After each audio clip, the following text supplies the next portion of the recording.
अस्सलाम वालेकुम दोस्तों, मैं हूं इमरान शाह गुल और आप देख रहे हैं ISG ऑल इन वन। आज की हमारी वीडियो का टॉपिक है best feed for budgies chicks. Australian parrots के बच्चों को क्या खुराक दी जाए ताकि वो हेल्दी, एक्टिव और अच्छे से ग्रो कर सकें। दोस्तों, पहले ऐसा होता था कि लोग जो है ना अपने बर्ड्स को सिर्फ बाजरे पे या मिक्स सीड्स पे ही पालते थे और वही उनकी खुराक होती थी हर तरह से। लेकिन जिस तरह से अब जो है ना बीमारियां बढ़ रही हैं, बीमारियों का पता ही नहीं चलता क्या हो रहा है क्या नहीं, तो उसी तरह से हमें उनकी खुराक, उनके जो है ना खाने पीने का, उनका माहौल का और उनके मेडिसिन का उनका ख्याल करना पड़ता है। तो उसी टॉपिक पे, उसी सिलसिले में ये वीडियो आपके सामने लेकर हाज़िर हुआ हूँ, जिसमें कुछ चीज़ें मैं आपसे डिस्कस करूँगा, जिसमें कुछ चीज़ें आपको बताऊँगा कि ये चीज़ें और ये खुराक अपने बर्ड्स को, अपने चिक्स को दे सकते हैं ताकि वो अच्छे से ग्रो कर सकें। उनकी जो है ना वीदर्स, जो परों की जो शाइनिंग है, वीदर्स की जो प्रॉब्लम्स हैं वो भी ख़त्म हों और उनकी जो खूबसूरत से खूबसूरत तरीन आपके बर्ड्स जो है ना हो सकें। तो चलते हैं अपने इस वीडियो के टॉपिक की तरफ।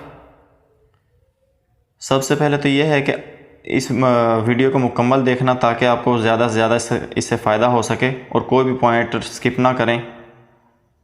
अगर आप चैनल पर नए हैं तो चैनल को सब्सक्राइब भी कर लें। वीडियो अगर आपको अच्छी लगे तो वीडियो को लाइक और कोई अच्छा सा कमेंट भी लाजमी कर दें।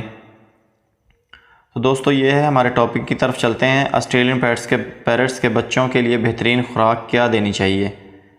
सबसे पहले जो खुराक देनी है वो ये है कि आपने उबले हुए चावल जो है ना वो देने हैं अपने बर्ड्स को, अपने चिक्स को। जब आपके बर्ड्स ने बच्चे निकाल लिए हैं, छोटे हैं, वो बड़े हैं या सेल्फ होने वाले हैं, तो आप सबसे पहले ये करना है कि चावल लेने के बाद उनमें कोई चीज़ नहीं मिक्स करनी, सिर्फ पानी में उबालने हैं।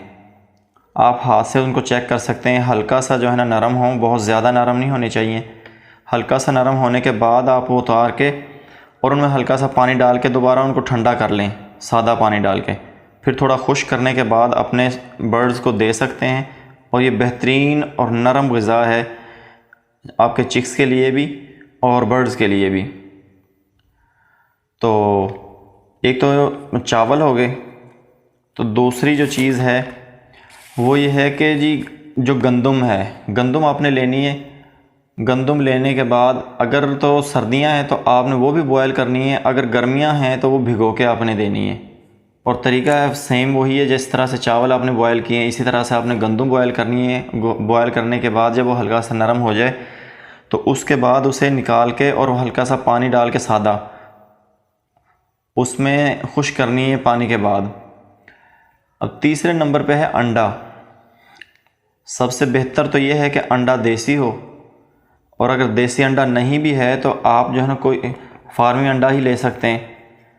और रस या ब्रेड वगैरह उसको हल्का सा हाथ से रगड़ के, मसल के थोड़ा बारीक कर लें, उसका चूरा सा बन जाएगा। उसमें आपने अंडा जो है ना वो मिक्स करना है बॉयल करके। अंडा थोड़ा सा आपने सख्त बॉयल करना है ताकि वो जो है ना पूरे उसमें जो है रस में या ब्रेड का जो चूरा होगा, जो उसका जो हमारे पास बना होगा ना, पीस से जो बने होंगे, उनमें आपने मिक्स कर लेना उसको।